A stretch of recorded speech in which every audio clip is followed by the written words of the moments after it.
Bismillahirrahmanirrahim. Alhamdulillah rabbil alamin. Wassalatu wassalamu ala Rasulillah. Para ikhwan sekalian, insyaallah hari ini insyaallah ana akan melanjutkan pelajaran antum, pelajaran Sirah Nabawiyah yang mana sebelumnya antum bersama dengan Ustaz Hadib hafizahullah, sekarang dan seterusnya insyaallah antum akan bersama ana. Pertama ana akan perkenalkan diri ana Muhammad Akhyar. Sama sebagaimana dengan ustaz yang lain, ana pernah belajar di Madinah dan insyaallah akan bersamai antum sekalian ke depannya. Maka ana harus tahu mengenal antum sekalian. Barang siapa yang mendengar suaranya, mendengar namanya, maka mengangkat tangannya kemudian berkata hadir. Falyarfa yadayhi fayaqul hadir. Ahmad Fitri Rahmani, Ahmad Royan Kausar, Fidran Nur, Masya Allah. Dari mana antum? Dari tinggalnya di mana? Batu Lejen, Masya Allah. Fitrian Nur, Ahsan. M. Huzaimi Ramadan. Oh karena ya. Mahathir Muhammad Zain, Ahsan. Muhammad Bilal Putra Garsya في البيت. ما شاء الله أنتم تتكلمون باللغة العربية؟ هل يعني نريد أن ندرس باللغة العربية كذلك؟ أو باللغة الإندونيسية أو باللغة العربية أو باللغة البنجرية؟ إندونيسيا؟ محمد رحمد زين حاضر. محمد بلال Putra Garsya في البيت. محمد ملقي نجيب حاضر ما شاء الله. محمد نبيل حزيمي في البيت، لذلك في البيت. محمد رافع دانا ديكسا، ما شاء الله. محمد رافي وردانا إرفاني في الحمام، أيوة. محمد رافي وردانا إرفاني حمام. محمد رافي Daya Daksa tadi di hammam ya. Rafi kembar ya? Bukan? Muhammad Rafi Dana Diaksa. Kalau Rafa di mana? Hammam. Oh Rafa ada, Rafa ya. Afwan ya Rafa. Rafi di hammam. Oka Friyadi mawjud, Masya Allah. Raihan Akbar Firdaus, Masya Allah.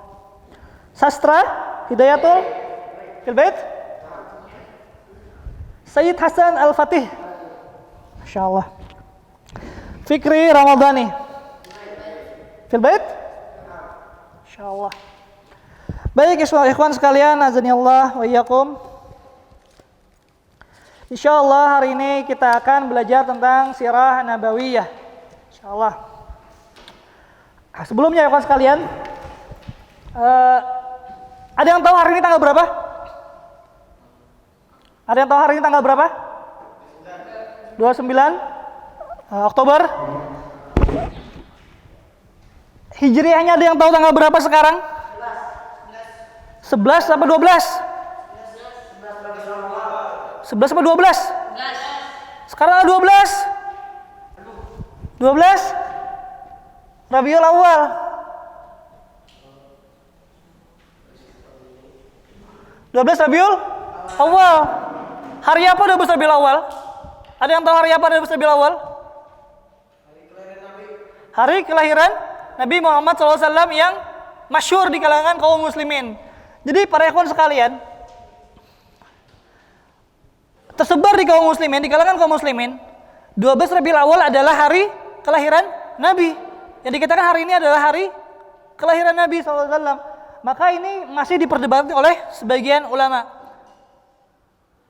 Yang pendapat 12 Rabiul Awal hanya pendapat yang masyhur, pendapat yang tersebar di masyarakat. Ada ulama mengatakan 8 Rabiul Awal, ada yang mengatakan 9, ada yang mengatakan 10, ada yang mengatakan 12, ada yang mengatakan di bulan Rajab, ada yang mengatakan di bulan Ramadan.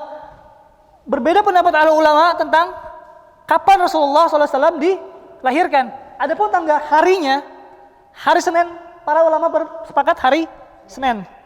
Para ulama bersepakat tahunnya tahun apa? Gajah. Tahun di mana Abraham menyerang Mekah. Para ulama bersepakat, namun para ulama tidak bersepakat terhadap tanggalnya. 12 Rabiul Awalnya, dan 12 Rabiul Awal hanya tanggal yang masyhur di kalangan kaum muslimin. Maka tidak ada seorang pun yang bisa memastikan kapan Rasulullah SAW tanggalnya dilahirkan. Adapun wafatnya beliau tanggal 12 Rabiul Awal disepakati oleh para ulama.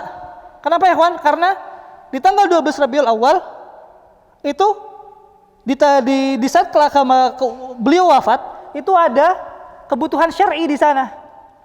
Ketika Rasulullah SAW meninggal dunia, maka terputuslah wahyu. Tidak ada lagi sunnah Nabi SAW, tidak ada lagi ayat Al-Quran yang turun. Maka ada kepentingan di sana. Makanya para ulama itu mengingat tanggal 12 Rabiul Awal sebagai tanggal wafatnya Rasulullah SAW. Adapun tanggal kelahirannya diperdebatkan.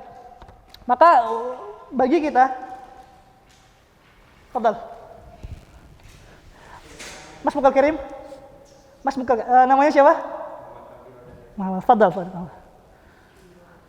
Maka bagi kita untuk menadani beliau sallallahu alaihi wasallam, maka tidak mungkin kita tahu sejarah beliau tanpa kita belajar sirah nabawi. Para ikhwan sekalian, yang pertama, sebelum kita mempelajari atau kita melanjutkan pelajaran kita dalam pelajaran sirah nabawiyah adalah kita hendaknya mengetahui apa ya, Pak? Tujuan. Apa tujuan kita untuk belajar sirah Nabi sallallahu alaihi wasallam? Ada yang tahu ya, Pak? Yang tahu silakan angkat tangannya. Kira-kira apa tujuan kita untuk belajar sirah Nabawi sallallahu alaihi wasallam? Apa kira-kira yang ada di pikiran antum ketika antum belajar kitab sirah Nabawiyah? Tahu, ikhwan? Ada yang tahu? Fadal. Nama antum siapa? Ya, apa kira-kira yang ada di pikiran antum ketika antum apa? Menambah Ahsan, menambah kecintaan, Masya Allah, kepada Nabi SAW. Ada yang lain? Nah, antum yang di belakang, yang ketujuh minum Presti. Kalau kira-kira satu siapa namanya? Namanya siapa? Siapa? Nah, kira-kira tujuan seorang pasti memiliki tujuan. Ketika antum belajar fikih, tujuannya apa belajar fikih? Untuk bisa berwudu, antum bisa bersuci, bisa sholat, bisa tahu zakat, tahu haji, tahu hukum-hukum fikih. Ketika antum belajar hadis, antum tahu hadis hasan, antum tahu hadis palsu untuk bisa menghindari, antum tahu hadis sahih, hadis hasan, dan lain-lain sebagainya. Antum tahu ilmu hadis untuk bisa belajar hadis. Ketika antum belajar sirah nabawi, apa yang ada di pikiran antum untuk sirah nabawi? Apa? Kira-kira apa? Antum namanya siapa? Namanya antum siapa? Nama? Pitianor. Apa kira-kira tujuannya? Mencontoh sikap Nabi Muhammad SAW. Ahsan. Sikap Nabi. Ada lagi yang lain? Ya, Masya Allah nih, di kelas sebelah tidak semangat antum nih. Masya Allah. Ada lagi yang bisa mengeluarkan unek-uneknya? Ketika belajar sirah nabawi, apa yang kira di kepala antum? Fadal. Fal yarfa yadayhi wa yarfa sautihi. Mengetahui perjalanan. Ahsan. Mengetahui perjalanan Nabi. Mantap. Ada lagi yang lain? Wah. Ahsan, mengenal lebih dekat Nabi. Lebih dekat.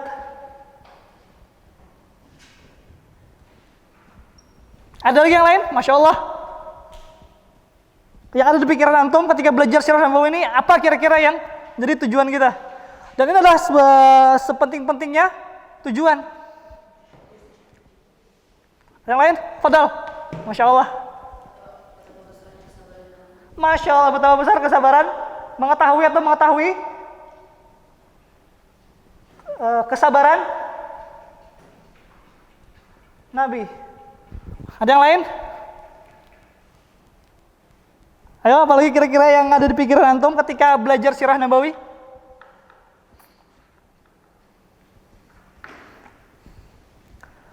Anda jawab apa? Apa kira-kira?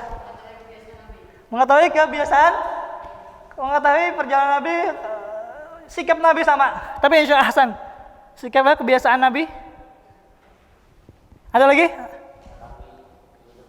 Mengetahui kehidupan sehat sehari-hari mungkin ya. Sehari-hari. Hari Nabi SAW. Baik para ikhwan.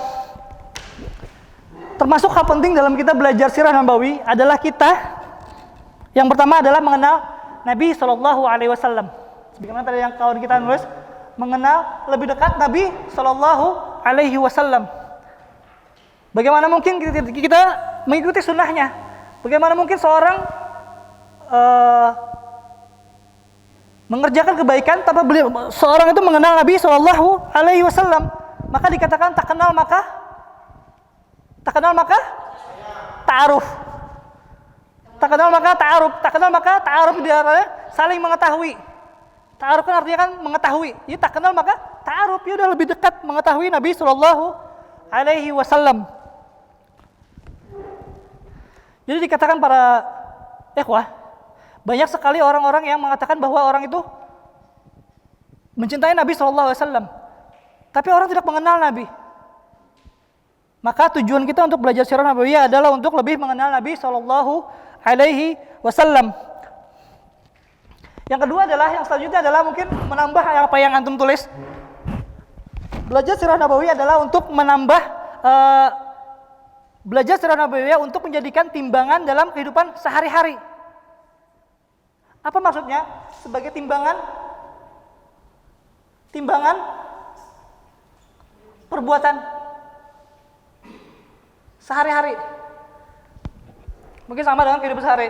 Jadi perbuatan kita atau amal-amal kita, keseharian kita, itu bisa kita pelajari dari kisah hidupnya Nabi SAW.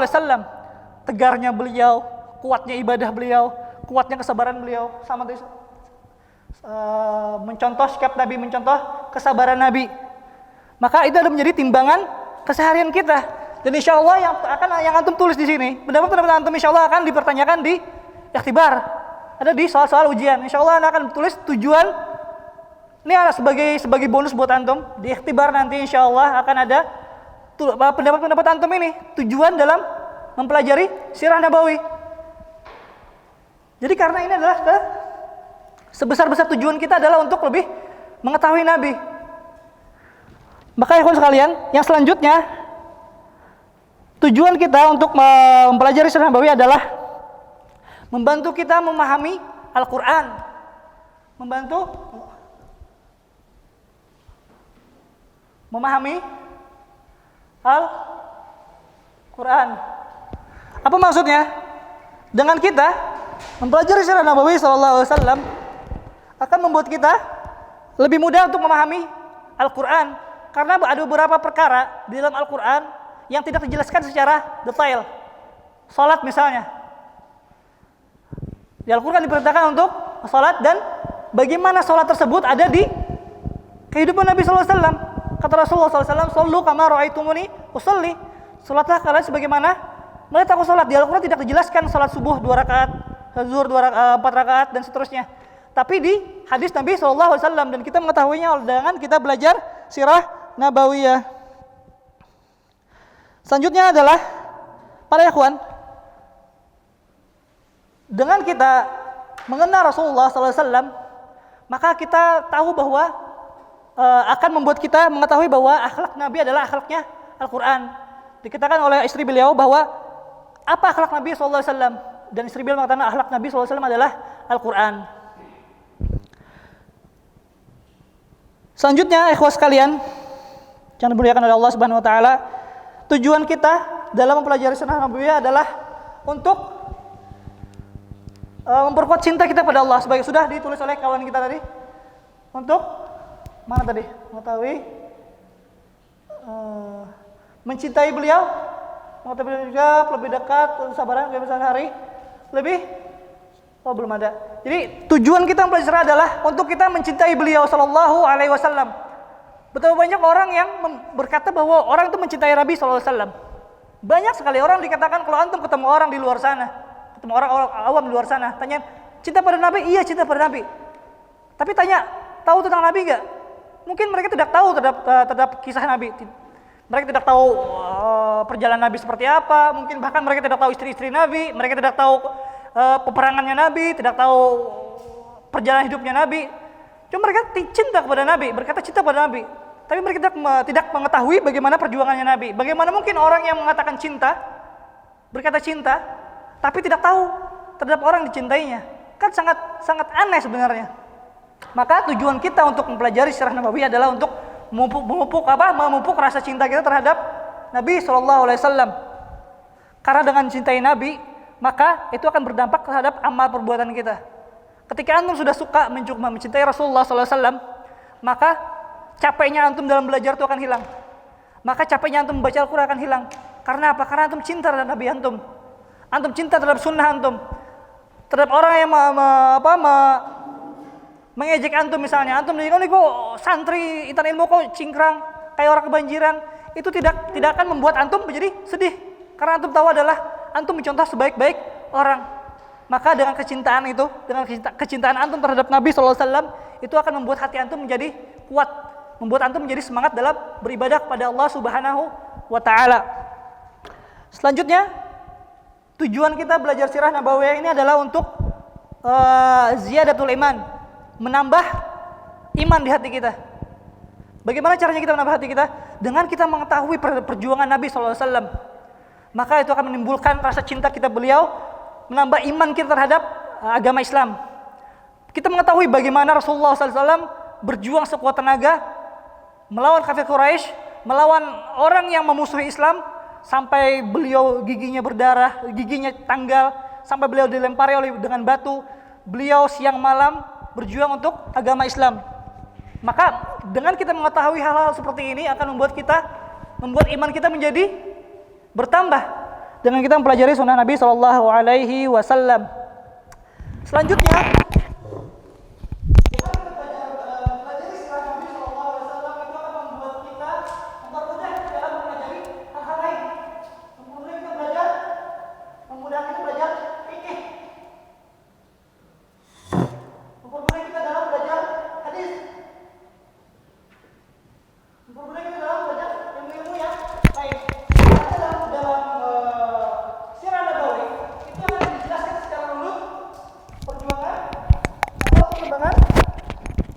perjuangan atau perkembangan dakwah Nabi Sallallahu Alaihi Wasallam.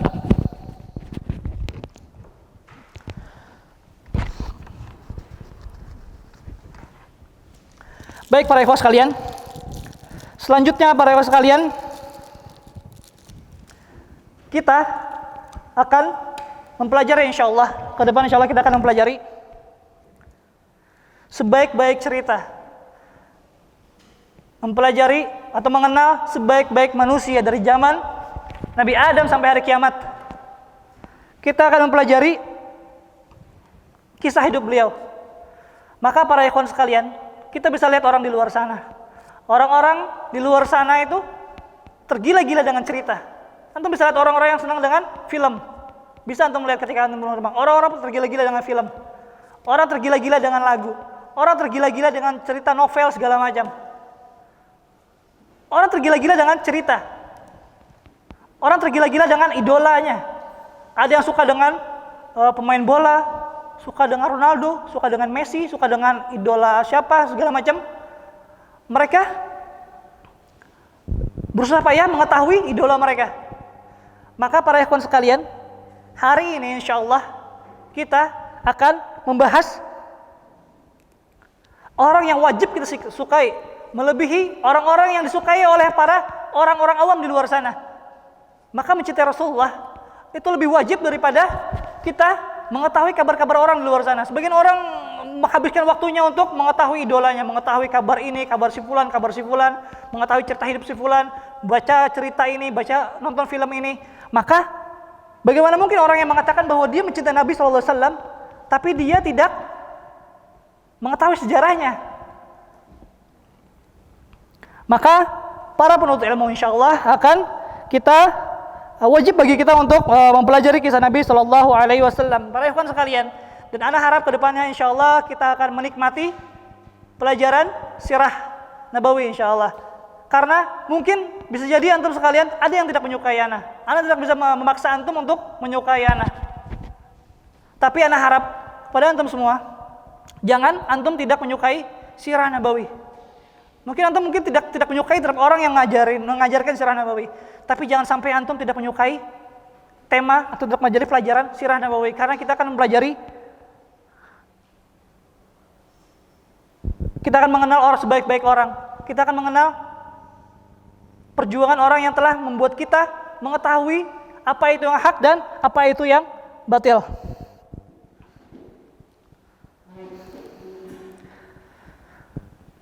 Baik para ikhwan sekalian, sekali lagi sebelum kita masuk ke pembahasan kita, kitab Nurul Yakin karangan Muhammad Al-Khudari, Ibnu Qayyim rahimahullah ta'ala itu mengklasifikasikan orang-orang terhadap Nabi SAW. Ada tiga jenis orang. Ibnu Qayyim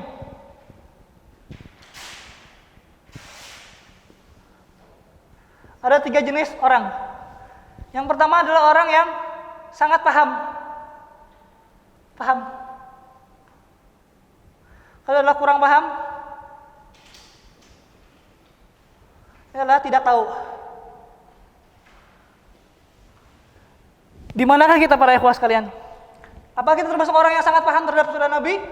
Orang yang kurang paham atau orang yang tidak tahu sama sekali?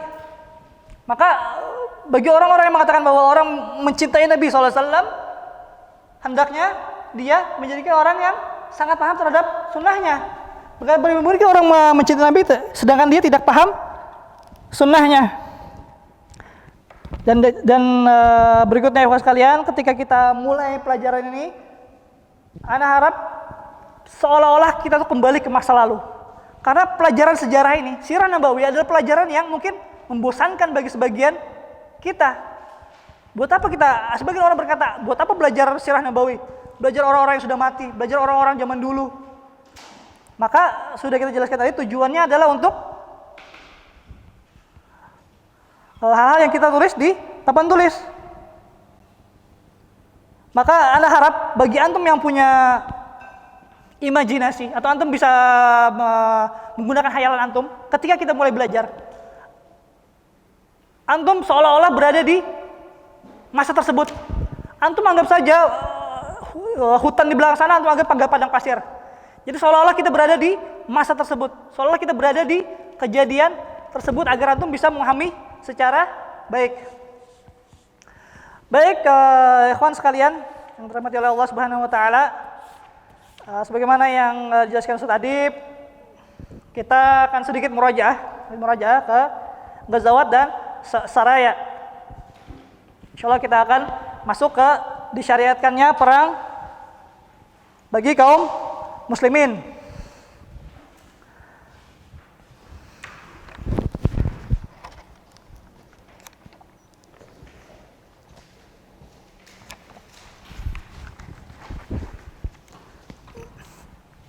Baik kawan sekalian, telah kita ketahui dari pembahasan kita yang sebelumnya bahwa Rasulullah SAW itu tidak pernah memusuhi siapapun dan tidak pernah memerangi siapapun untuk masuk ke dalam Islam.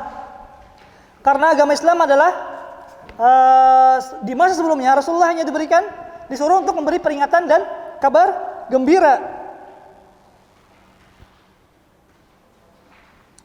Maka kemudian Allah Subhanahu wa taala memperbolehkan Rasulullah SAW berperang, dan Allah Subhanahu wa taala menurunkan firman-Nya, "Uzina lil ladzina yuqataluna bi annahum zulimu wa inna Allah ala nasrihim laqadir alladzina ukhriju min diyarihim bighairi haqq illa an yaqulu rabbuna Allah." Dan telah diizinkan berperang bagi orang-orang yang diperangi karena sungguhnya mereka telah dianiaya.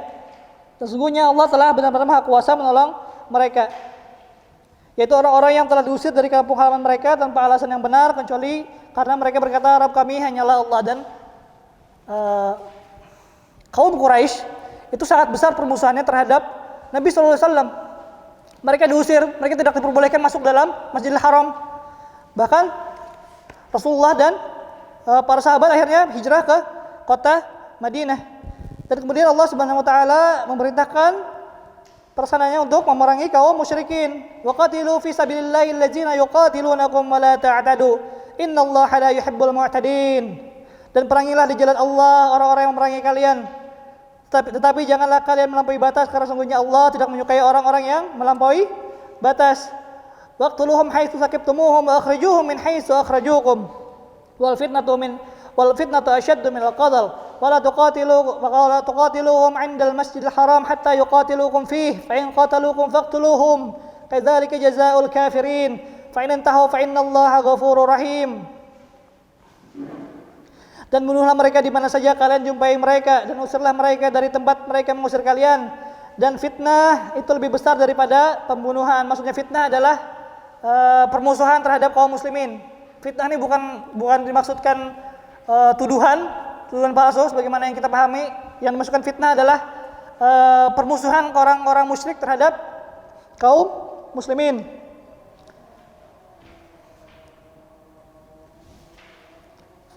Nasma al-azan. Ini azan dari masjid kita, bukan? Nasma al-azan sama nastamir.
Allah.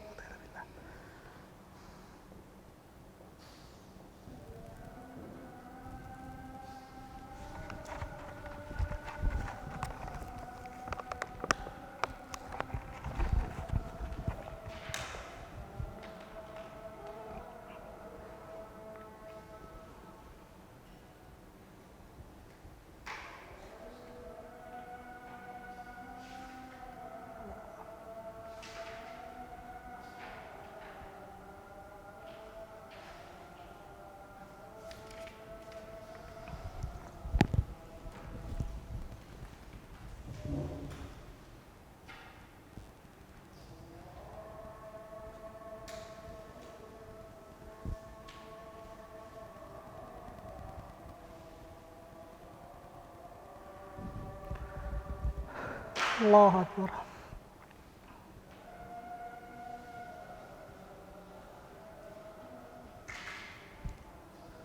La ilaha illallah.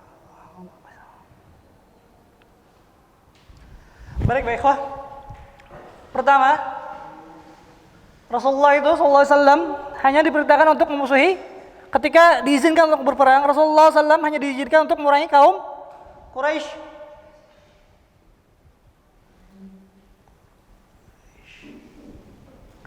Tapi para sekalian, jika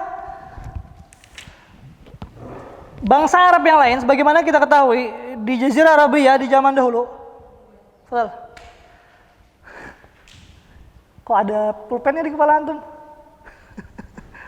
Jadi sebagaimana kita ketahui di Jazirah Arabia itu banyak sekali bangsa-bangsa dan kabilah-kabilah.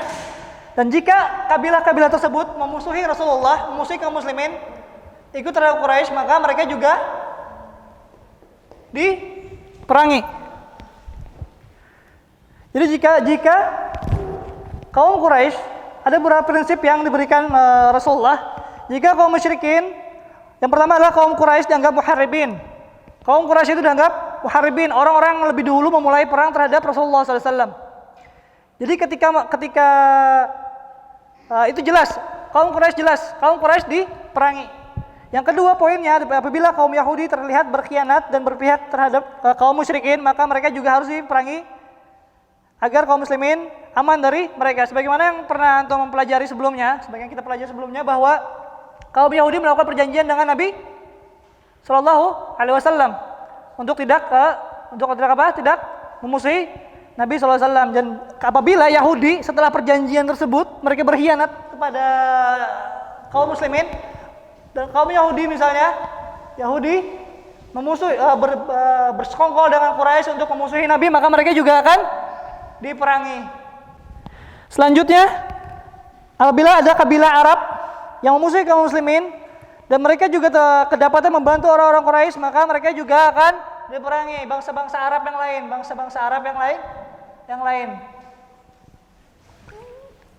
Bangsa Arab kita ada Balushi, ada Bani yang lain-lain. Jika mereka bersekongkol dengan Quraisy, maka mereka juga diperangi.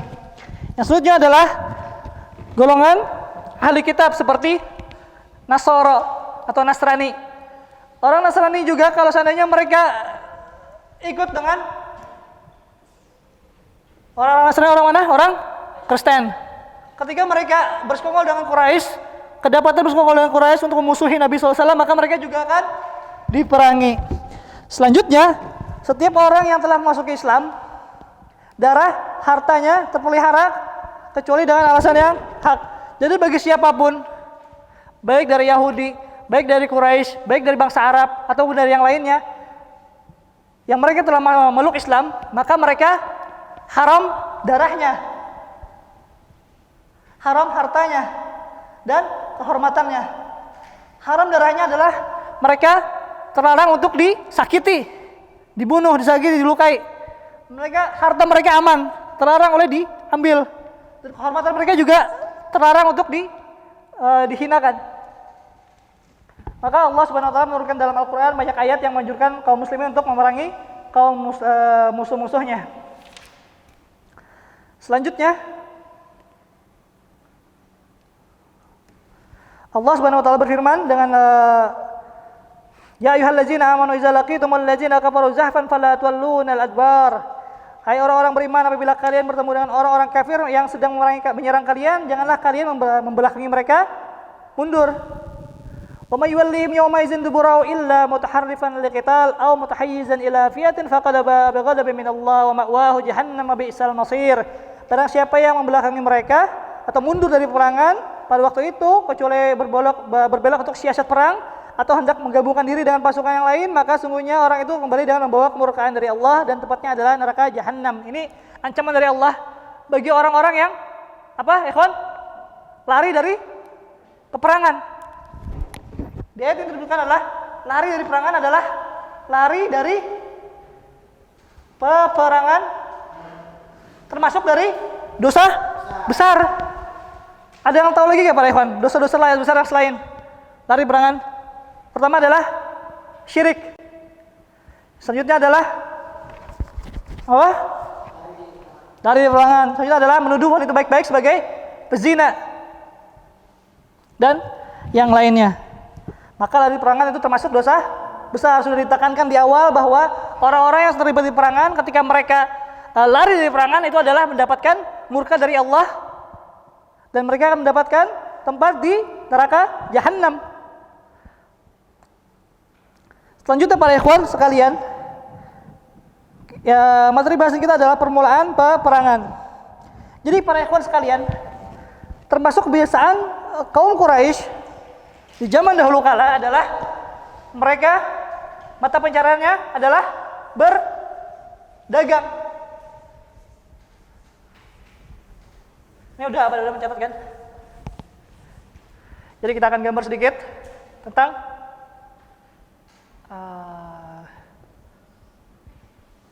ini Afrika, ini Jazirah Arabia.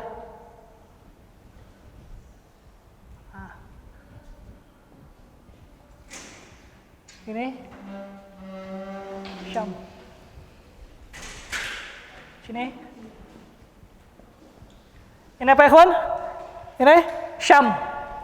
Ini adalah Yaman. Di sini Makkah. Sini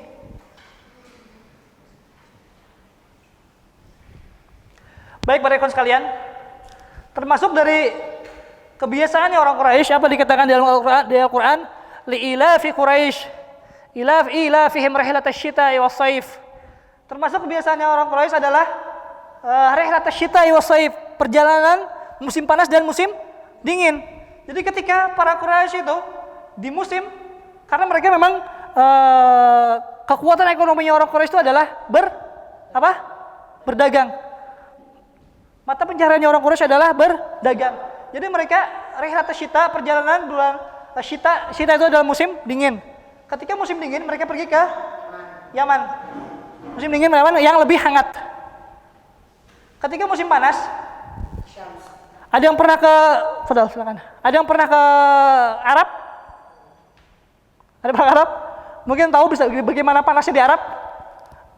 Jadi ketika musim panas yang begitu panas, orang-orang Quraisy itu pergi ke Syam untuk berjualan.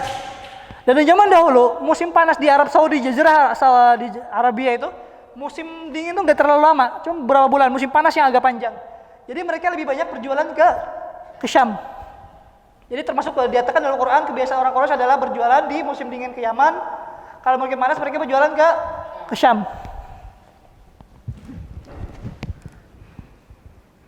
Dan kafilah yang membawa dagangan dinamakan Al-Ir. Al-Ir itu orang-orang Quraisy yang bawa dagangannya ke Yaman, ke Syam. Maka Rasulullah SAW menggunakan kesempatan ini untuk mencegat kafilah tersebut baik berangkat maupun pulangnya. Jadi termasuk dari strategi yang dipikirkan oleh Rasulullah adalah untuk apa? Merusak ekonominya orang-orang Quraisy. Karena ekonominya mereka adalah berjualan. Jadi ketika jualannya mereka ini terganggu, maka keadaan kaum Quraisy pun akan jadi lemah. Maka Rasulullah SAW menghadang kafilah yang jualan ataupun yang telah kembali dari jualannya. Itu bayangkan zaman dahulu orang jualan itu bisa sampai ribuan kilometer. Madinah Makkah ini mungkin sekitar 480 kilometer. Dari Madinah sampai ke Syam ini mungkin ada 1000 kilo. Antum bayangkan berapa jauh orang zaman dulu untuk berjualan, bisa sampai berminggu-minggu berbulan-bulan. Berbeda dengan antum sekarang, mungkin orang jualan mungkin ya kemana, ke pasar Sudi Mampir atau ke pasar mana, atau ke pasar Pal 7. Orang zaman dulu untuk berjualan itu sangat jauh. Maka kesempatan ini yang diberikan oleh kesempatan digunakan oleh Rasulullah untuk menghadang para Quraisy yang pergi ke Syam ataupun orang Quraisy yang balik dari Syam, untuk dihadang di tengah jalan.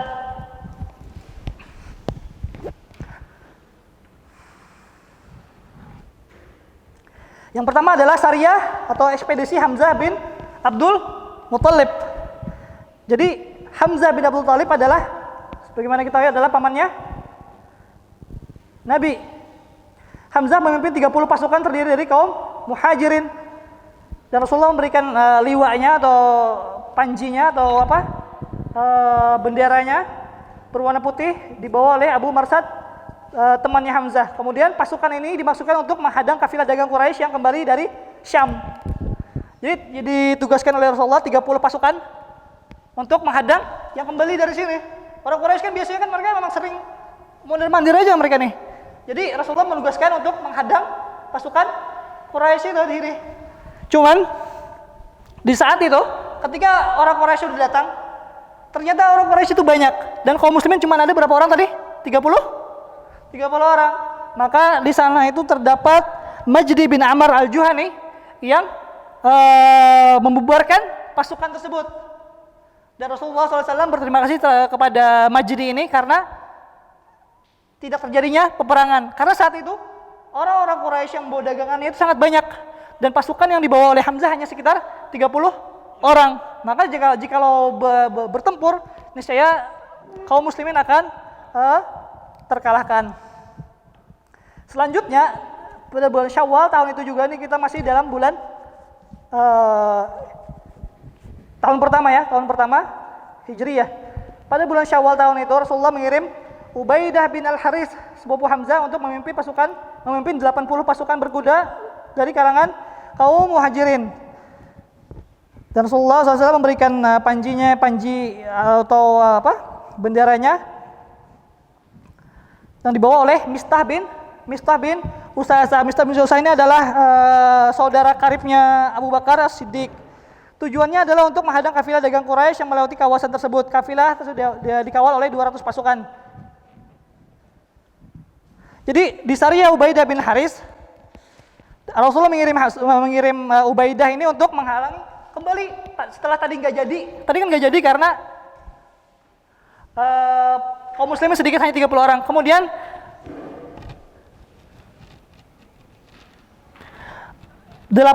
pasukan. Saat itu di bulan Syawal Rasulullah memberikan 80 pasukan untuk menghadang kaum Quraisy. Lalu akhirnya terjadilah saling panah menganah terhadap kaum Quraisy. Dan kemudian pasukan musyrikin takut kalau muslimin memiliki pasukan cadangan, hingga akhirnya kaum musyrikin itu lari dari tempat tersebut.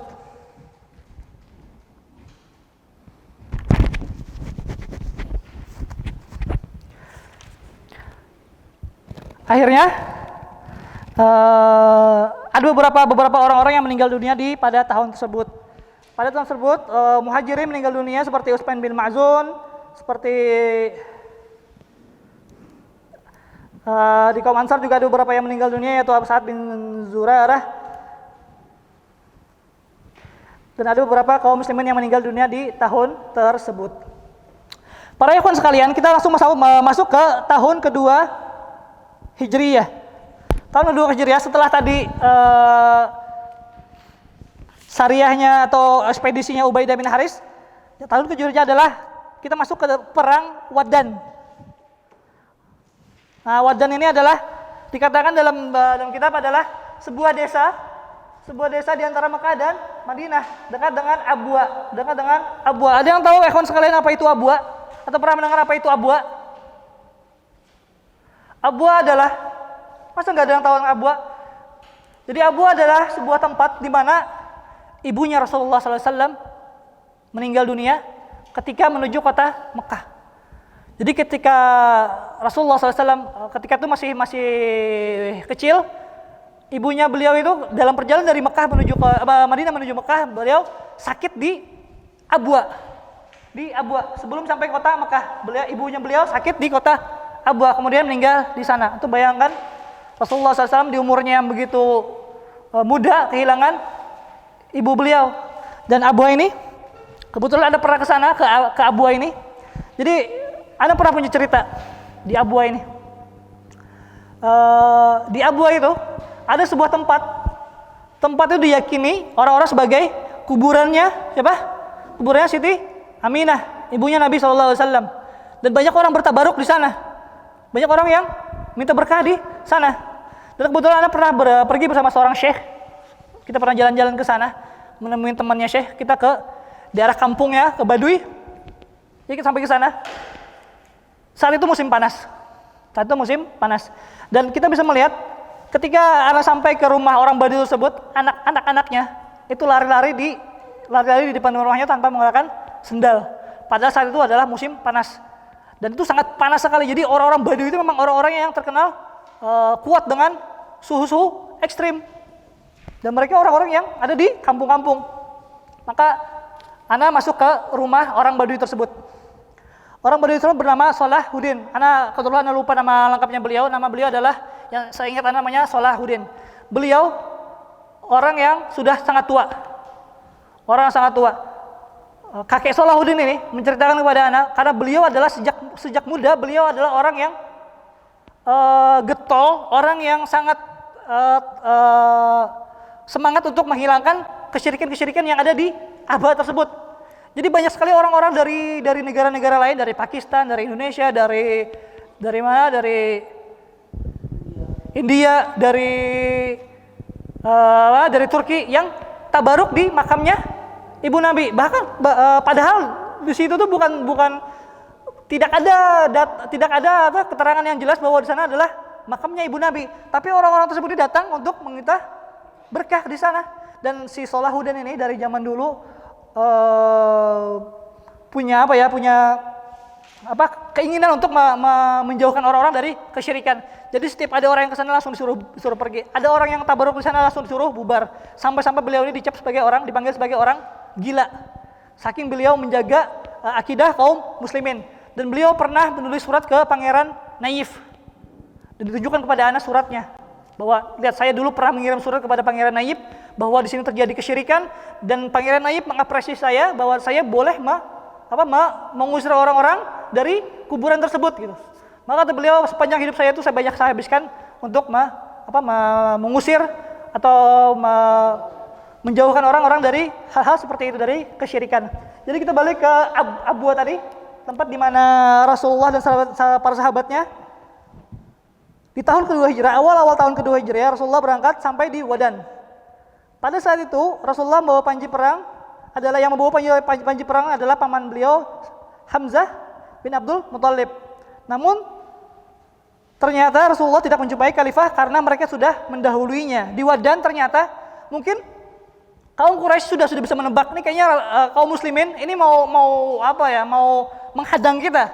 Maka kaum musyrik itu sudah lebih dulu pergi dari Wadan. Selanjutnya adalah perang Al-Buat. Tidak lama setelah kembali dari Wadan, dari Wadan, beliau SAW mendengar berita bahwa kafilah dagang Quraisy sedang dalam perjalanan pulang dari Syam, dan ekspedisi itu di bawah pimpinan Umayyah bin Khalaf beserta 100 orang Quraisy dan mereka membawa 2.500 ekor onta. Jadi Rasulullah mendengar bahwa ada Umayyah bin Khalaf. Ada yang tahu Umayyah bin Khalaf? Umayyah bin Khalaf adalah mantan majikannya Bilal bin Rabah, orang yang salah satu pembesar Quraisy yang paling ngeselin, pembesar Quraisy yang paling sadis dalam menyiksa budaknya. Jadi Umayyah ini membawa sekitar 2.500 onta hasil balik dari Syam. Oh, ini banyak hartanya nih balik dari Syam. Setelah sukses jualan di Syam, mereka pengen balik ke kota Mekah. Kemudian Rasulullah SAW menyiapkan sekitar 200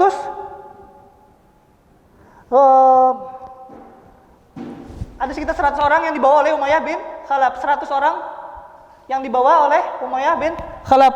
Namun ternyata kaum musyrikin, pintar juga kaum musyrikin. Kaum musyrikin sudah tahu bahwa Rasulullah akan menyerang mereka. Akhirnya mereka melalui jalan yang lain. Saat itu gagallah terjadi peperangan. Selanjutnya adalah perang Al-Usyairah. Setelah Rasulullah SAW kembali dari Buat, kaum Quraisy berangkat dari Mekah membawa satu kafilah dagang yang paling besar. Jadi orang-orang Quraisy itu setelah dari Al-Buat tadi, orang Quraisy itu ngumpulin harta-hartanya mereka.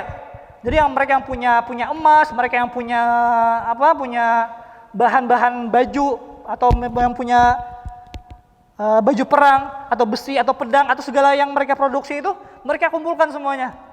Sampai-sampai katanya bahwa tidak ada seorang laki-laki atau perempuan pun di Quraisy memiliki misqal emas kecuali telah dikasihkan ke Abu Sufyan untuk dijual ke Syam.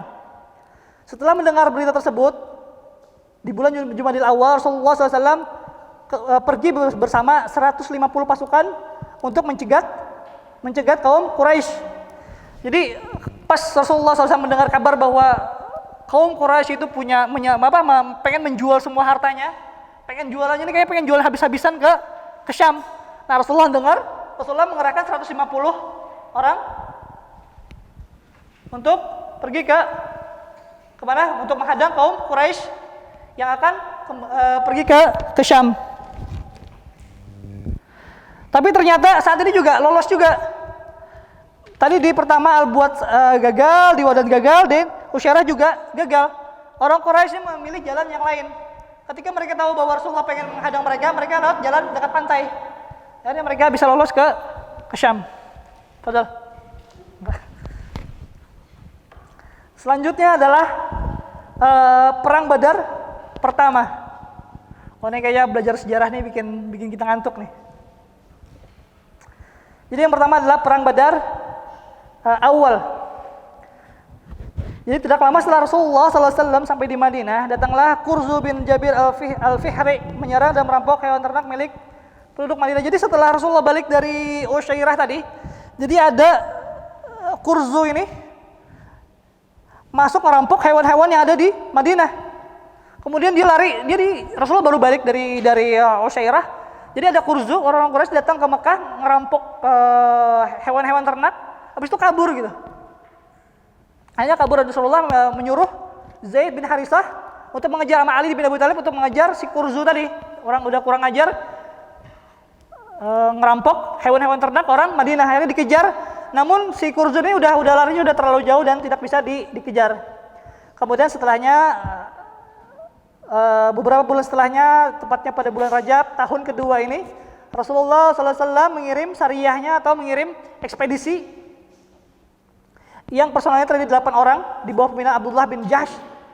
Dan Rasulullah itu menitipkan sepucuk surat terhadap Abdullah bin Jahsh. Bunyi suratnya bagaimana? Bila mana kau membaca suratku ini.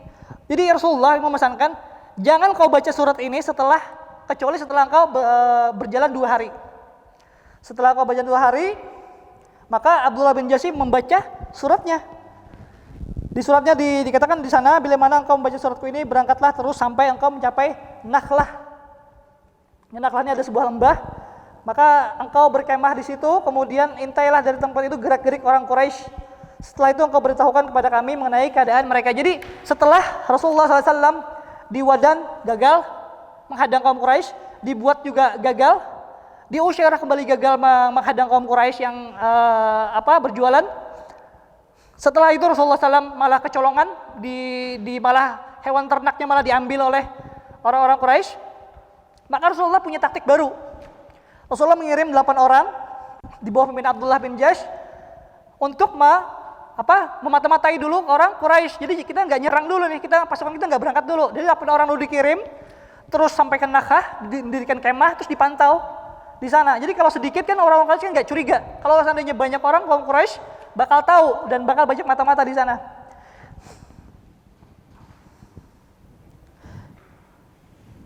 Jadi karena apa? Karena ini adalah misi rahasia. Seolah-olah ini adalah misi rahasia dari Rasulullah. Seandainya kalau Rasulullah mengirim orang yang begitu banyak, ditakutkan di antara di antara orang Madinah itu ada yang menjadi mata-matanya Quraisy. Akhirnya bocor sehingga sebagaimana yang terjadi sebelumnya, Rasulullah gagal mendapatkan orang-orang yang jualan dari ke Syam. Kemudian sahabat Abdullah bin Jahsh meneruskan perjalanannya sampai di tengah jalan. Sa'ad bin Abi Waqqas bin Utbah. Jadi Abdullah bin Jahsh itu pergi sendirian. Dari 8 orang tadi, Abdullah bin Jahsh, ada 2 orang, Sa'ad bin Abi Waqqas dan Utbah bin Ghazwan, ketinggalan gara-gara nyari ontanya. Jadi ontanya hilang. Jadi sisa berapa? Sisa 6 orang. Ternyata tidak mengenal lewat iring-iringan Quraisy.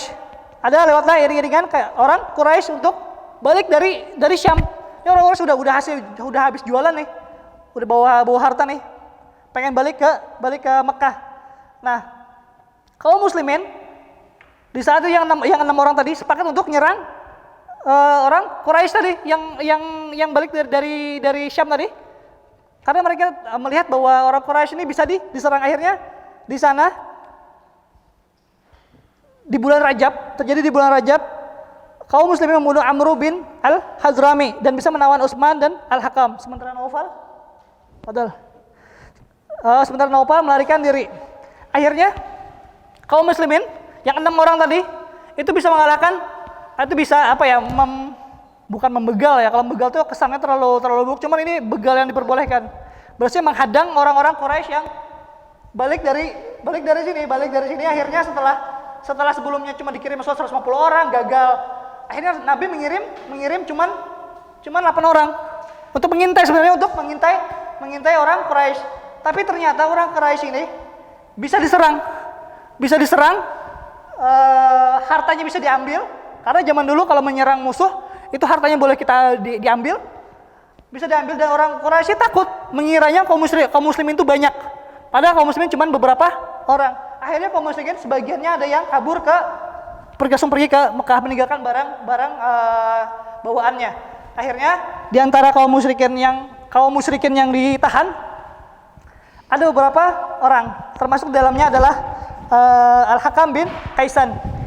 Jadi ketika kaum muslimin itu balik ke kota Madinah, maka tersiarlah kabar bahwa orang Quraisy ini berkata bahwa wahai kaum muslimin, wahai Muhammad, sesungguhnya ini adalah bulan haram dan ini adalah bulan Rajab. Mengapa engkau memerangi kami di bulan Rajab? Kenapa ada peperangan di bulan Rajab? Jadi para ikhwan sekalian, termasuk kebiasaan orang zaman dulu adalah tidak boleh berperang di bulan haram. Jadi di antara antum ada yang tahu apa itu bulan haram? Bulan yang dilarang dalam peperangan. Ada yang tahu nggak apa aja bulan haram? Ya. Apa aja bulan haram? Bulan haram apa aja bulan haram? Ada yang tahu apa aja bulan haram? Hah? Bulan-bulan haram? Ikhwah. Allazi ya'rif yarfa' yadayhi fa'alaihi ajr. Dan baginya balasan dari Allah Subhanahu wa taala dan juga nilai. Ada yang tahu bulan haram apa aja? Muharram. Yang bilang Muharram tadi siapa? Siapa namanya? Fitrianer kah? Itu siapa namanya? Fitrianur. Fitri Rahmani. Siapa namanya? Irfa. Nyari. Oh ya, Fitrianur. Oh ya. Ada yang tahu lagi? Muharram. Ada 4 bulan haram. Muharram, Zulhijjah. Siapa yang bilang Zulhijjah? Antum siapa namanya? Siapa? Rayhan Akbar ya. Muharram, Zulhijjah, Zulqa'dah. Apa lagi? Satu lagi? Bukan. Satu lagi? Apa? Bukan. Ini bulan yang sekarang terjadi peperangan? Raja Mata siapa namanya? Siapa? Sayyid ya. Bulan Rajab. Jadi Muharram, Rajab, Zulqa'dah, Zulhijjah. Jadi 4 bulan haram ini tidak diperbolehkan berperang. Di zaman dulu yang sekarang kita bahas adalah tentang peperangan. Jadi di zaman dulu di bulan ini tidak boleh. Ini sudah disepakati oleh orang-orang zaman dulu. Ini nggak boleh ada peperangan, nggak boleh ada pertumpahan darah di 4 bulan tersebut. Tapi kok tiba-tiba orang-orang Quraisy ini protes kepada Nabi SAW. Kok ya Muhammad, kok kamu memerangi kami? Ini kan bulan Rajab, ini kan bulan yang dilarang oleh peperangan, dan aturan zaman dulu itu yang nggak boleh berperang di bulan Rajab. Karena sebelumnya Nabi itu cuma menyuruh 8 orang ini nyuruh apa? Mengintai. Tapi yang 8 orang ini punya inisiatif untuk menyerang. Dan diprotes oleh orang Quraisy, kok kaum muslimin itu menyerang kami gitu. Kok kaum muslimin menyerang kami, dan ini bulan Rajab. Maka Rasulullah SAW berkata, aku tidak memerintahkan kalian untuk melakukan peperangan dalam bulan-bulan haram. Maka Rasulullah, iya, aku tidak memerintahkan kalian untuk berperang. Yang diperintahkan Nabi apa? Cuman untuk mengintai kaum Quraisy yang lagi bawa dagangannya. Cuma disuruh ngintai, tapi ternyata yang 8 orang ini punya inisiatif untuk memerangi kaum musyrikin, karena mungkin mereka bisa melihat, oh ini kayaknya bisa menang nih, maka dilawan oleh mereka. Dan ternyata ini adalah bulan Rajab, dan orang Quraisy diprotes, kok kami diperangi. Nah ternyata setelah itu Rasulullah juga tidak setuju sebenarnya, karena memang ini tidak menyalahi aturan, menyalahi ketetapan yang sudah ada sebelumnya. Lalu Allah Subhanahu wa taala berfirman, yas'alunaka 'anil syahril harami qitalin fihi qul qitalun fihi kabir wa saddun 'an sabilillahi wa kufrun bihi wal masjidil haram wa ikhraju ahlihi minhu akbaru 'indallah wal fitnatu akbaru minal qatl. Mereka bertanya kepadamu tentang berperang di bulan haram. Katakanlah berperang di bulan haram itu adalah dosa besar. Jadi kata Allah, berperang di bulan haram itu adalah dosa besar, tapi menghalangi manusia dari jalan Allah, kafir kepada Allah, menghalangi orang masuk Masjidil Haram dan mengusir penduduknya dari sekitarnya lebih besar dosanya di sisi Allah, dan berbuat fitnah lebih besar dosanya daripada membunuh. Jadi kata Allah, iya berperang di bulan haram itu adalah sebuah dosa, tapi orang-orang Quraisy itu yang mereka telah mengeluarkan kaum muslimin dari kota Makkah, mereka memusuhi kaum muslimin, mereka melarang orang untuk masuk Masjidil Haram, dan mereka berbuat kekufuran itu lebih jauh dosanya terhadap lebih berat dosanya daripada berperang di bulan haram. Maka dengan turunnya ayat ini, para sahabat tadi merasa lega hatinya, merasa dibela oleh Allah bahwa Allah memaafkan mereka. Lalu kaum musyrikin meminta Rasulullah untuk membebaskan atau menebus 2 orang yang ditawan oleh kaum muslimin. Jadi kaum muslimin ketika tadi bisa mengalahkan kaum musyrikin itu bisa mendapat beberapa tawanan. Dapat beberapa tawanan. Akhirnya kaum musyrik itu minta tawanannya itu dibebaskan. Di antara yang dibebaskan ada Al-Hakam bin Kaisan, orang yang tertawan. Kemudian Hakam ini masuk Islam. Yang ada pun si Utsman, ada tawanan yang lainnya itu pulang ke Mekah dan tetap jadi kafir. Selanjutnya setelah peperangan Badar pertama atau Sariyah Abdullah bin Jas, kejadian berikutnya di kalangan kaum muslimin adalah perpindahan kiblat. Setelah 15 bulan Rasulullah SAW tinggal di Madinah, Rasulullah SAW itu sholatnya mengarah ke mana? Mengarah zaman dulu kiblat ke Masjidil Aqsa. Di sini di Palestina. Jadi menghadap ke Palestina. Nah, kemudian turun ayat dari Allah Subhanahu wa taala untuk pindah kiblat ke mana? Ke Ka'bah. Pindah ke Ka'bah, ke kota Mekah. Jadi sebagian orang-orang di kaum muslimin, ada beberapa sebagian orang yang imannya lemah dan mereka tidak menuruti perintah dari Rasulullah, dan sebagiannya mereka murtad kembali ke agama mereka. Sebagiannya tetap beriman kepada Nabi SAW. Sebagian ada gara-gara perpindahan kiblat, ada yang kembali murtad, ada yang imannya tetap kuat. Kemudian setelah bulan Rajab tadi kan bulan Rajab Sariyah Abdullah bin Jais. Kemudian setelah Rajab adalah bulan Sya'ban. Setelah bulan Rajab bulan Sya'ban. Di bulan Sya'ban itu turun ayat untuk mewajibkan kaum muslimin untuk berpuasa di bulan Ramadan. Dan di tahun kedua ini, kita ingat tahun kedua itu adalah kewajiban puasa Ramadan. Karena sebelumnya puasanya Rasulullah hanya 3 hari setiap bulannya. Kemudian di tahun itu disyariatkan untuk berpuasa sebulan di bulan Ramadan. Jadi ingat para ikhwah, mungkin antum bisa catat, insyaallah rubama insyaallah ya'tikum fil ikhtibar, bakal ada di ikhtibar nanti. Sebutkan tahun berapa disyariatkannya puasa Ramadan, maka kita akan jawab pada tahun kedua Hijriyah. Kemudian setelah ditetapkannya puasa Ramadan, maka Allah memerintahkan untuk kita berzakat setelah selesai berpuasa di bulan Ramadan. Zakat fitri. Ada yang tahu para ikhwan zakat fitri berapa, kadarnya berapa? Apa sudah belajar? Zakat fitri 2,5 apa? Itu zakat. Ini zakat fitri loh, zakat setelah Ramadan. 2,5 kilo beras atau 3,5 liter dari apa yang kita makan sehari-hari. Jadi kalau seandainya antum harinya makannya beras unus misalnya, itu harus bayar fitrah, zakat fitrahnya beras unus. Kalau sehari-hari antum makannya beras apa, antum harus zakat dengan hal yang serupa. Jangan sampai antum makannya beras unus atau beras yang bagus, zakat fitrahnya beras yang lebih buruk, maka itu tidak diperbolehkan. Jadi antum harus berzakat fitrah dengan apa yang antum setiap hari-hari makan. Jazakallah khair. Kenapa? Iya, karena hari-hari antum makannya mereknya ini misalnya, antum harus zakatnya juga dengan yang serupa atau mungkin yang lebih baik. Karena tidak diperbolehkan antum zakat fitri dengan yang lebih buruk. Misalnya antum makan berasnya yang harganya 10.000 per liter, antum makannya sehari-hari makannya beras itu, atau orang tua antum masaknya itu setiap hari. Dan antum setelah bulan Ramadan antum fitrahnya yang beras yang 8.000-an misalnya, maka itu tidak diperbolehkan, makanya harus lebih sama atau lebih bagus.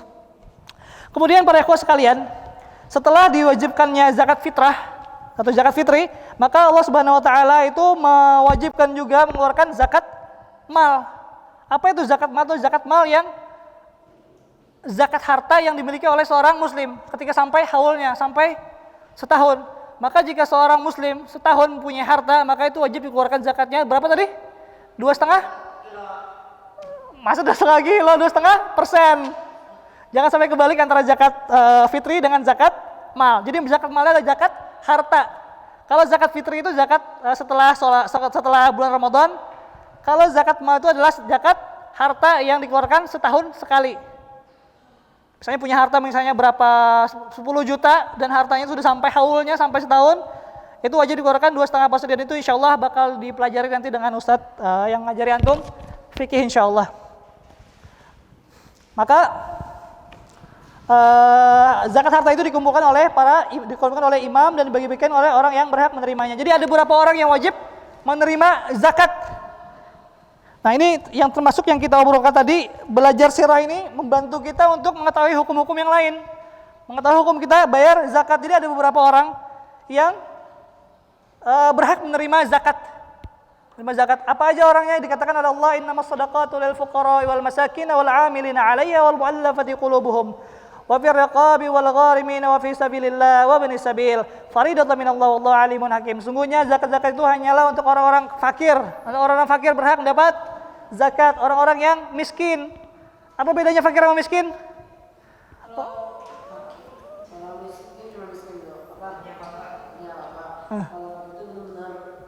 Ya, Hasan. Fakir miskin selanjutnya adalah mu'allaf. Wal mu'allaf yang dibujuk hatinya orang-orang yang sudah baru masuk ke dalam Islam. Orang yang baru masuk Islam berhak mendapatkan zakat. Selanjutnya adalah orang-orang yang berhutang, orang yang punya hutang berhak menerima zakat. Selanjutnya adalah untuk di jalan Allah, orang-orang berjuang di jalan Allah. Selanjutnya adalah orang-orang yang dalam musafir, dalam perjalanan. Sebagai ketetapan yang diwajibkan Allah, dan Allah Maha mengetahui lagi Maha bijaksana. Selanjutnya ya sekalian, insyaallah kita akan masuk ke dalam perang Badar Al-Kubra. Kalau sebelumnya ada perang Badar, pada pertama hanya Karzu yang nyolong hewan ternaknya kaum muslimin, terus dia pergi ke Badar, terus dia gak bisa dikejar lagi. Selanjutnya kita akan memasuki dalam perang Badar Kubra. Ini perang Badar yang sebenarnya. Ini perang Badar yang besar. Karena ini perang yang sangat memorable, sangat diingat.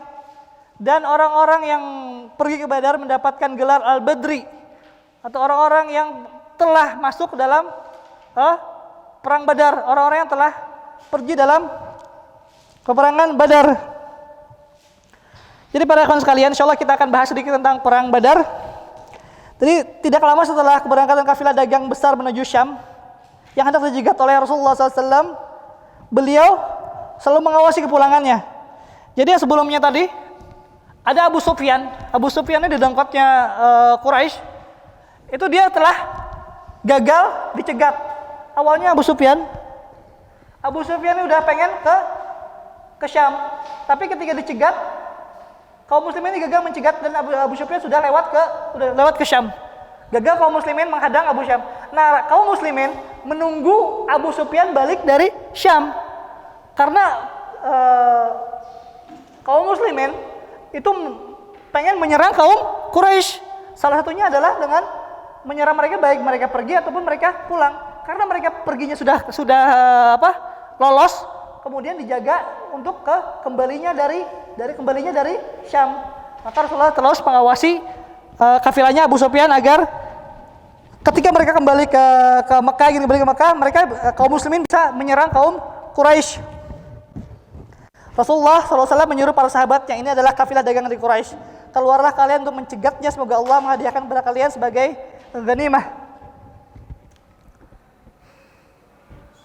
Jadi di antara para sahabat, ketika Rasulullah menyuruh kaum muslimin bersiap-siap, para sahabat itu tidak mengetahui bahwa ini bakal terjadi perang. Para sahabat mengira ini cuma sekedar seperti sebelumnya, mencegat kaum musyrikin, kalau mereka melawan ya dilawan seadanya, kemudian pulang. Namun ternyata karena Rasulullah menyampaikan secara langsung, ketika Rasulullah langsung menyuruh kaum muslimin bersiap-siap. Jadi kaum musliminnya seadanya. Jadi kata Rasulullah, barang siapa yang kendaraannya telah siap, silakan berangkat bersama kami. Dengan demikian Rasulullah tidak menunggu orang-orang yang kendaraannya belum siap atau tidak memilikinya. Jadi ketika itu Rasulullah mengatakan kepada kaum muslimin yang saat itu lagi hadir. Jadi barang siapa yang ontanya siap, ayo langsung ikut. Jadi kaum muslimin mengira ini tidak akan terjadi peperangan seperti sebelumnya. Mungkin sekedar menjaga kaum musyrikin, menghalangi mereka masuk ke Mekah, kemudian kembali. Nah, tapi ternyata 3 Ramadan Rasulullah bersama sekitar 313 kaum muslimin ada khilaf para ulama, ada yang mengatakan 317 atau 318, dan yang penting ada beberapa 300 sekian kaum muslimin pergi dari 240 lebih dari Ansar, sedangkan lainnya dari kaum Muhajirin. Yang membawa panjinya atau membawa bendera perangnya adalah Mus'ab bin Umair. Jadi tatkala Abu Sufyan, pemimpin kafilah tersebut, mengetahui bahwa Rasulullah SAW untuk menghadangnya, ia segera menyewa seorang pengendara kuda tersebut untuk menghubungi orang-orang Quraisy. Jadi Abu Sufyan, nama orang yang membawa dagangannya tadi adalah Abu Sufyan, orang Quraisy yang mengumpulkan harta-hartanya orang Mekah ini, namanya Abu Sufyan. Dia udah sukses jualan di Syam. Abu Sufyan, dia sudah sukses jualan di Syam. Gimana? Sudah sukses jualan di Syam. Ketika dia pulang, ini udah bawa harta nih, udah bawa harta hasil jualan. Dia mendengar, si Abu Sufyan ini mendengar bahwa kaum muslimin pengen menghadang mereka. Maka Abu Sufyan itu mengirim seorang yang punya kuda yang paling cepat untuk pergi ke Mekah duluan, mencari jalan lain untuk agar duluan mengabarkan pada orang Quraisy bahwa ini Muhammad bakal menjegal mereka. Maka orang Quraisy saat itu dikatakan dalam kitabnya, maka orang-orang Quraisy itu meniup trompet untuk mengadakan peperangan. Maka mereka segera meniup trompet setiap berperang, sehingga tidak ada seorang pun dari kalangan orang-orang terhormat mereka yang tertinggal, kecuali Abu Lahab bin Abdul Muthalib. Ia hanya mengirimkan wakilnya itu Al-As bin Hisham Al-Mughirah semata Umayyah. Ia bermaksud tidak ikut karena ia telah mendengar dari saat ini ada cerita bagus dari Umayyah bin Khalaf. Jadi Umayyah bin Khalaf ini, jadi mantan majikannya Bilal bin Rabah. Umayyah ini pernah mendengar cerita dari Sa'ad bin Mu'az. Jadi si Sa'ad bin Mu'az saat ini pernah pergi setelah hijrah, saatnya orang Madinah. Dia pernah setelah hijrah dia pernah pergi ke Mekah untuk ibadah umrah. Si Sa'ad ini pernah bilang, saat ini pernah ketemu sama si Umayyah. Sa'ad pernah bilang, saat ini karena saat ini kenal dengan Umayyah, saat ini bisa sholat di Mekah. Ada Abu Jahal di sana. Kata Abu Jahal, ini siapa wahai Umayyah? Ini adalah Sa'ad. Nah, Sa'ad bilang ke Umayyah, sesungguhnya Rasulullah bahkan membunuhmu. Maka dijawab oleh Umayyah, di mana Muhammad akan membunuhku? Kata Sa'ad, aku tidak tahu. Nah, si Sa'ad dan si Umayyah ini adalah orang Quraisy, dan dia tahu bahwa Nabi Muhammad SAW, bahwa Muhammad itu adalah orang yang jujur. dan Muhammad itu bukan orang yang pendusta. Maka si Umayyah ini takut untuk pergi ke Badar karena dia tahu dia bakal dibunuh oleh Nabi Muhammad SAW.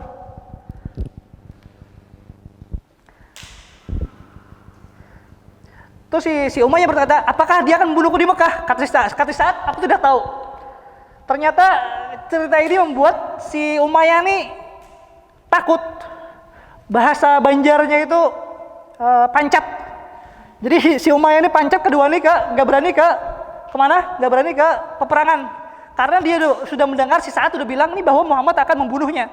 Dan cerita ini, kata-kata saat ini udah membekas di kepalanya dia sampai dia tuh jadi takut untuk pergi ke peperangan. Namun ternyata Abu Jahal ini memaksa dia. Si Abu Jahal ini maksa si Umayyah ini untuk tetap ikut ke peperangan.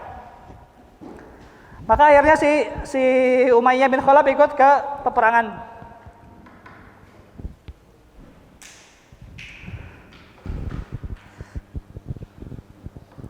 Dan kenapa Umayyah ikut perang? Karena di kaum Quraisy itu semua laki-lakinya itu ikut berperang. Kenapa mereka berperang? Karena harta-harta mereka yang tadi dikatakan semua orang Quraisy itu nggak punya perhiasan, nggak punya miskol dari emas karena sudah dijual sudah dititipkan ke Abu Sufyan untuk dijual. Dan harta mereka ini ingin diambil oleh kaum muslimin. Maka orang-orang musyrik ini mereka untuk mempertahankan harga diri mereka, mempertahankan harta mereka, akhirnya mereka semua orang di Quraisy ini pergi ke Badar untuk melakukan peperangan. Karena pertama mereka ingin mempertahankan harga diri mereka. Kedua mereka ingin mempertahankan harta mereka agar tidak diambil oleh kaum muslimin. Akhirnya pergilah mereka semua ke pertempuran di Badar.